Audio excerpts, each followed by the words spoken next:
मुआविन खुसूसी बराए एहतसाब शहजाद अकबर कहते हैं कि चीनी कमीशन रिपोर्ट में नए इंकशाफात सामने आए हैं। रिपोर्ट के मुताबिक सबसे ज्यादा चीनी पर सब्सिडी नून लीग के दौर में दी गई। सलमान शहबाज चीनी सब्सिडी के सहूलतकार थे। ये भी कहा कि शाहिद खाकान अब्बासी ने 20 अरब रुपए की सब्सिडी दी। शहजाद अकबर ने कहा कि टीटी से मुतालिक शहबाज शरीफ का केस हतमी मराहिल में है। कमीशन के जो TORs थे उन्होंने पिछले 5 साल की सब्सिडीज़ को स्टडी किया, डिटेल उसमें तमाम शवाहिद इकट्ठे किए। पिछले 5 सालों में 29 अरब रुपए की सब्सिडी दी गई। उस 29 अरब रुपए में से 2.4 अरब रुपए की सब्सिडी हमारी दौरे हुकूमत में सूबा पंजाब ने दी। वफाकी हुकूमत ने कोई सब्सिडी नहीं दी, सिर्फ जो एक्सपोर्ट सरप्लस था इसको एक्सपोर्ट करने की इजाज़त दी।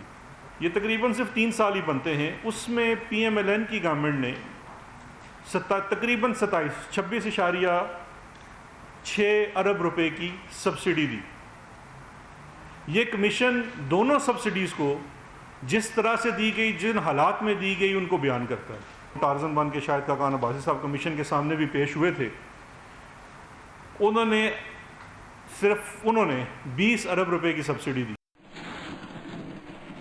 तर्जुमान नून लीग मरियम औरंगजेब कहती हैं कि मुल्क में जब चीनी की किल्लत थी उस वक्त सब्सिडी दी गई। वज़ीर आज़म ने तमाम फैसलों की मंजूरी दी। इमरान खान को बचाने के लिए चीनी कमीशन की रिपोर्ट पब्लिक की गई। मासूम हुकूमत में मासूम चीनी चोर हैं।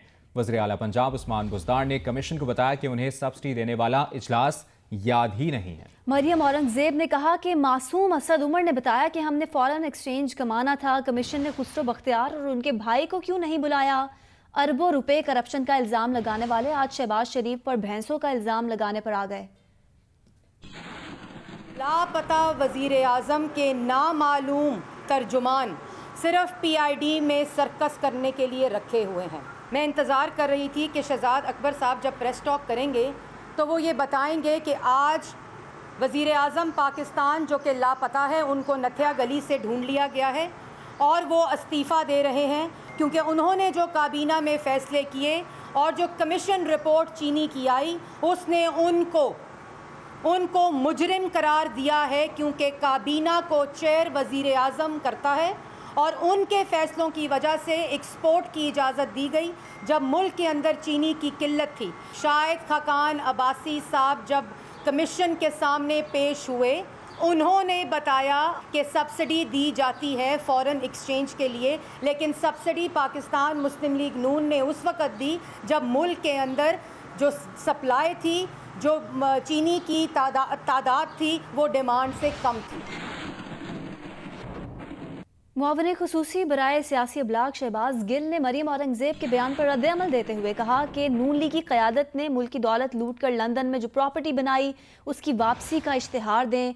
शोबाजी और लंबे बूट पहनकर अवाम को गुमराह करने के दिन जा चुके। आपकी सियासत का मकसद अवाम की दौलत लूटना और अपनी जेबें भरना था। उन्होंने कहा कि 7-7 घर कैंप ऑफिस बनाकर कौमी खजाने से चल रहे थे।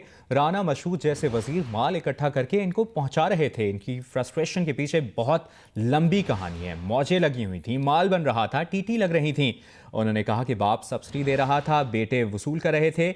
सरकारी ठेकेदार इनके फ्रंटमैन के अकाउंट्स में अरबों डाल रहे थे। टीटी के पैसे से बेगमात के लिए विलास खरीदे जा रहे थे। सरकारी फंड से जाती शुगर मिल्स के लिए इंफ्रास्ट्रक्चर बन रहे थे।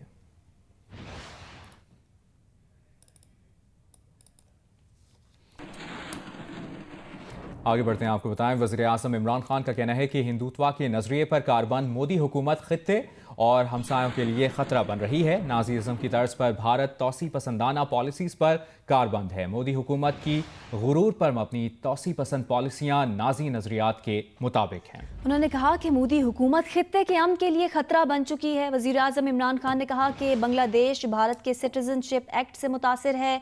मोदी हुकूमत के नेपाल और चीन के साथ सरहदी तनाज़ात हैं। पाकिस्तान को भारत से फॉल्स फ्लैग ऑपरेशन का खतरा है। मकबूजा कश्मीर की भारत में गैर कानूनी शमूलियत जेनेवा कन्वेंशन की खिलाफ वर्जी है। भारत आज़ाद कश्मीर का भी दावेदार बन रहा है। इस वक्त लाहौर में मुस्लिम लीग नून के रहनुमा राना मशहूद न्यूज़ कॉन्फ्रेंस कर रहे हैं। वो आपको प्रोटेक्ट करता है। इस शहजाद अकबर नामी से सवाल पूछा गया था कि लंदन में किसके ब्रीफ केस उठा के फिर रहे थे, आज तक उसका जवाब नहीं आया।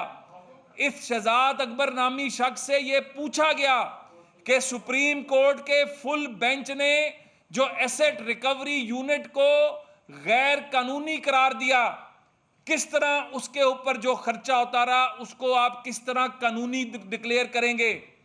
इस शहजाद अकबर नामी शख्स ने जितने भी कमीशनों को हेड किया, सुप्रीम कोर्ट की रिपोर्ट के बाद वो सारे के सारे कमीशन और उन पर होने वाला खर्चा गैर कानूनी है और इससे उसकी रिकवरी बनती है। और शुगर कमीशन के ऊपर मेरा सवाल है कि ये कमीशन बना था इसलिए कि आपको याद होगा कि 55 रुपए से 95 रुपए तक कीमत किस तरह चली गई, सब्सिडी क्यों दी गई, और आपने उस शुगर कमीशन के जो TORs बने थे वो सिर्फ और सिर्फ स्पेसिफिकली 2018-19 के थे। आपने उसके अंदर पिछले 4 साल को जो है गैर कानूनी तौर पर शामिल किया। हमें इस पर एतराज नहीं है, आप करें, लेकिन कौम का सवाल ये है कि ये सब्सिडी देकर कौमी खजाने को नुकसान पहुंचाने वाला मुजरिम इमरान खान, असद उमर, रजाक दाऊद, उस्मान बुजदार, जिनको हथकड़ियां लगनी चाहिए, जिनको इस्तीफे देकर कमीशन के सामने पेश होना चाहिए, और वो कमीशन जो प्राइम मिनिस्टर को बुलाता ही नहीं, जो अप्रूवल देता है, जो आखिर में सब चीजों की अप्रूवल देने वाला इस कमीशन, ये वाजिद जिया साहब, ये जब नवाज शरीफ साहब सिटिंग प्राइम मिनिस्टर थे, जिनका नाम एवन फील्ड में नहीं था, जिनका नाम अल अजीजिया में नहीं था, उनको तो आप बुलाते थे। आपका किरदार मशकूक है, आपका कमीशन की वर्किंग मशकूक है, और आप सिर्फ और सिर्फ शरीफ फैमिली पर कीचड़ उछालने के लिए 350 बिलियन की जो इंडस्ट्री है, पाकिस्तान में पहले तो कोई इंडस्ट्री चल ही नहीं रही, और जो इंडस्ट्री चल रही रहनुमा है मुस्लिम उसके लीग नूर अंदर राना मशहूर आपने लाहौर में सिर्फ प्रेस ये कॉन्फ्रेंस बताना कर रहे था थे। पंजाब और सिंध के मुख्तलिफ शहरों की तरह लोधरा में भी टिड्डी दल के हमले जारी हैं। टिड्डी दल के हमले से किन किन फसलों को नुकसान पहुंचा है, बता रहे हैं लोधरा से नुमाइंदा जियो न्यूज़ रजब अली मिर्ज़ा। जी बिल्कुल, सिंध और पंजाब के मुख्तलिफ शहरों की तरह लोधरा में भी टिड्डी दल के हमले जो हैं वो जारी हैं। टिड्डी दल का पहला हमला 18 मई को लोधरा में हुआ था, जिसमें उसने सैकड़ों एकड़ पर खड़ी कपास की फसल समेत बागात को शदीद मुतासर किया था। गुज़िश्ता शाम से भी जो है वो टिड्डी दल ने एक बार फिर लोधरा और गिरदोनवा में उसके इलाकों में हमला कर दिया है, जिसकी वजह से फसलें जो हैं वो शदीद मुतासर हो रही हैं। काश्तकारों का ये कहना है कि वो अपनी मदद आपके तहत ढोल बजाकर और शोर करके टिड्डी दल को भगाने की कोशिश कर रहे हैं। ताहाल अभी तक कोई भी महकमा उनकी मदद को नहीं पहुंचा। उन्होंने हुकूमत पंजाब से ये मुतालबा किया है कि वो टिड्डी दल से मुतासर होने वाले इलाकों को आफत अदा करार देते हुए उनके नुकसान का अजाला करे। जबकि डिप्टी कमिश्नर लोधरा इमरान कुरैशी के मुताबिक रेस्क्यू 1112 और महकमा ज़राअत की टीमें टिड्डी दल से मुतासरा इलाकों में स्प्रे कर रही है, और उन्होंने महकमा माल और ज़राअत को टिड्डी दल से मुतासरा इलाकों का सर्वे करके नुकसान के तखमीना लगाने का हुक्म दे दिया है, ताकि वो काश्तकारों के नुकसान का अजाला किया जा सके। उधर राजनपुर में टिड्डी दल ने कपास, आम, गन्ने के बागात और जानवरों के चारे को शदीद नुकसान पहुंचाया है। एक जानिब काश्तकार परेशान है तो दूसरी जानिब ज़िले इंतजामिया टिड्डी दल के खात्मे के लिए ऑपरेशन में मसरूफ़ है। इलियास रजा की रिपोर्ट। राजनपुर शहर समेत जिले की तीनों तहसीलों में टिड्डी दल से फसलों को बड़े पैमाने पर नुकसान का सामना है। जामपुर, रुझान, कोट मिठन और मोहम्मदपुर के इलाकों में टिड्डी दल से आम, कपास, चारा, गन्ना, सब्जी समेत दीगर फसलें तबाह हो रही हैं। टिड्डी दल के मुसलसल हमलों की वजह से परेशान काश्तकार अपनी मदद आपके तहत टीन और डब्बों के शोर से टिड्डी दल को भगाने की कोशिश तो कर रहे हैं, मगर टिड्डी दल को भगाना इनके बस की बात नहीं। टिड्डी दल ने पहले तो जो इर्द गिर्द के हमारे गांव हैं उनमें तबाही फेरी है, उन लोगों ने जो नई नई फसलें अपनी अब काश्त की थी कपास की, उसका बेड़ा गर्क कर दिया है। डिप्टी कमिश्नर राजनपुर जुल्फकार अली के मुताबिक गुज़श्ता एक माह से टिड्डी दल के खिलाफ ऑपरेशन जारी है। 70,000 एकड़ रकबे पर ज़मीनी और फ़िज़ाई ऑपरेशन से टिड्डी दल की बड़ी तादाद को ख़त्म किया गया है। से मैं आपको बताऊं कि पिछले 5 महीने में 90 से ज़्यादा छोटे बड़े ऑपरेशन जिला राजनपुर के मुख्तलिफ एरियाज़ में हमने किए हैं कि जो टिड्डी दिल के गौल कहीं पे बलूचिस्तान की तरफ से, कोई सलमान की तरफ से आए और वो जहाँ जहाँ सेटल हुए उन्हें हैचिंग की, उनको हमने ख़त्म किया। टिड्डी दिल की बड़ी तादाद अब शहरी इलाकों में भी दाखिल हो चुकी है। टिड्डी दिल शहर में मौजूद दरख्त और दीगर पौधों का सफाया कर रही है।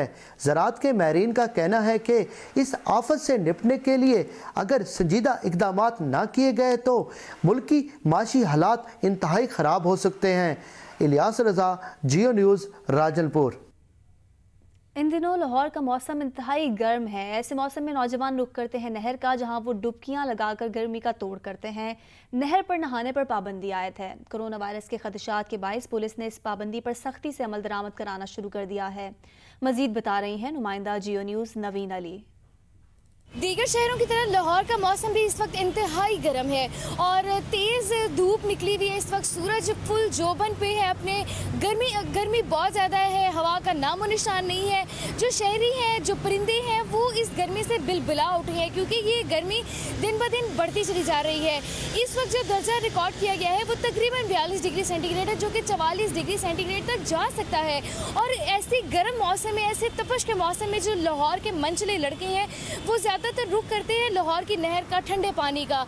लेकिन आज पुलिस जो है वो एक्शन में है और पुलिस ने केनाल रोड के ऊपर बराजमान है और यहाँ पर मंचलों को आने की इजाज़त नहीं दी जा रही क्योंकि वैसे भी पाबंदी है नहर के ऊपर नहाने की भी। लेकिन आज जो है इस पाबंदी के ऊपर अमल दरामद होता दिखाई दे रहा है। ऐसे में जो लड़के वाले हैं वो नहर किनारे खड़े होकर इंतज़ार कर रहे हैं कि जैसे ही पुलिस आगे पीछे हो वो इस ठंडे पानी में अपनी गर्मी जो है वो ख़त्म करें। सो ओवरऑल जो मौसम है, ओवरऑल जो सिचुएशन है वो बहुत ज़्यादा ख़राब है। गर्मी बहुत ज़्यादा है, लू चल रही है।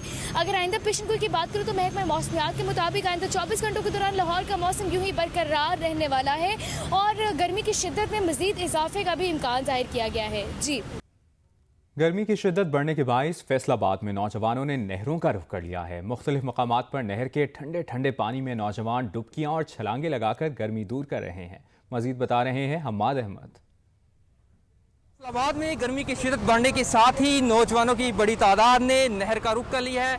नहर रख ब्रांच में मुख्तलिफ मकामात पर नौजवान नहर में नहा रहे हैं, गर्मी दूर करने की कोशिश कर रहे हैं। यहाँ पर वो डुबकियाँ लगा रहे हैं, छलांगे लगा रहे हैं और नहर के ठंडे पानी में अटकेलियाँ कर रहे हैं। गर्मी की शिद्दत बहुत है, इसीलिए हमने अपने दोस्तों के साथ नहर का मशवरा किया था और नहर पे आए हैं। गर्मी बहुत है, मज़ा भी आता है, साथ दोस्त भी आते हैं और बड़े। इसके साथ ही नहर के किनारे मुख्तलिफ छाबड़ी फरोश भी मौजूद हैं। यहाँ पर नहाने के साथ साथ नौजवान चटपटी अशिया का मज़ा भी ले रहे हैं और यहाँ पर गर्मी की इस शिद्दत में नौजवान नहाने के साथ साथ जो तफरीह का लुत्फ़ भी उठा रहे हैं। जी, बराह रास्त आपके लिए चलेंगे लाहौर। मुस्लिम लीग नून की रहनुमा अज़मा बुखारी प्रेस कॉन्फ्रेंस कर रही हैं और मुझे नहीं पता, कहते हैं कि कोई चिल्ला विल्ला जो है वो दोबारा से हो रहा है। पनामा के दिनों में भी ये चढ़ गए थे पहाड़ों के ऊपर, जब वो आई थी डेंगू तब भी ये पहाड़ों पे चढ़ गए थे और अब कोरोना आई हुई है। अब त्यारे के जो मुतासरीन हैं उनके लवाकिन जो है वो रो रहे हैं, उनको डेड बॉडीज़ नहीं मिल रही, अभी तक डेड बॉडीज़ की शनाख्त नहीं हो रही और ये नथिया गली में जो है वो अयाशी कर रहे हैं। और मज़े की बात यह है वो प्रोटोकॉल ना लेने वाले जो दावेदार थे वो आज पूरी नथिया गली को सील करके वहाँ जो है वो मज़े फरमा रहे हैं और वहाँ के अपने लोकल लोकेलिटी के लोग हैं उनको बाहर सड़कों पे निकलने की इजाज़त की नहीं क्योंकि बादशाह सलामत जो हैं वो यहाँ आराम फरमा रहे हैं। सो इसलिए मैं एक जो बड़ा इंपॉर्टेंट जुमला है शहजाद अकबर साहब की पूरी इस जो उन्होंने ड्रामा क्रिएट करते हैं, जो एक प्लॉट तैयार किया जाता है, उनका एक जुमला मैं लिख के लाई हूँ। चीनी की कीमतों में रद्दो बदल का नुकसान आम आदमी उठाता है। मैं दोबारा बोल रही हूँ, चीनी की कीमतों में रद्दो बदल का नुकसान आम आदमी उठाता है। अब मेरा सवाल है शहजाद अकबर साहब, जब चीनी 55 रुपए तक की मिलती रही इस मुल्क में, तब चीनी की कीमत में इस तरह से इजाफा नहीं हुआ। उस नुकसान का आपको बड़ी तकलीफ है, वो आप बनाने की नुकसान कुछ कोशिश करते हैं और ये नुकसान जो आपके दौरे हुकूमत में 55 से 85 अज़मा बुखारी लाहौर में प्रेस कॉन्फ्रेंस कर रही थी। तैयारा हादसे में जान बहक होने वालों की मैयतें ईदी और चीपा सर्दखानों में मौजूद हैं, उनका DNA किया जा रहा है। मजीद क्या तफसीलात हैं बता रहे हैं नुमाइंदा जियो न्यूज़ ज़ीशान शाह। जी बिल्कुल, मॉडल कॉलोनी में तैयारा हादसे में 97 शहीद होने वाले मुसाफिरों की मैयतें ईदी सरखाना चीपा सरखाना में मुंतकिल की गई थी। अब तक चीपा से 17 जबकि ईदी सरखाने से 20 मैयतों को शनाख्त के बाद में उनके लवाहिकीन के हवाले कर दिया गया है। सुबह तकरीबन 5 बजे मोहम्मद अताउल्लाह नामी एक शख्स की मैयत को उनके लवाहिकीन के हवाले किया गया है। कराची यूनिवर्सिटी की हेल्थ साइंसेज डिपार्टमेंट के मुताबिक 4 अफराद की और शनाख्त की गई है। जो 4 मैयतें मजीद जिनकी शनाख्त बताया जा रहा है कि हो गई है DNA की मदद से, फिर उनको भी उनके अहल खाना से रब्ता करके उनके हवाले कर दिया जाएगा। इस हिसाब से 41 मैयतों की इस वक्त शनाख्त हो गई है, जिसके अंदर 37 मैयतें जो हैं वो उनके अहल खाना के हवाले कर दी गई हैं, जबकि बकिया तमाम जो मैयतें जो दोनों सरखानों में मौजूद हैं उनके DNA का अमल अभी भी जारी है। जी।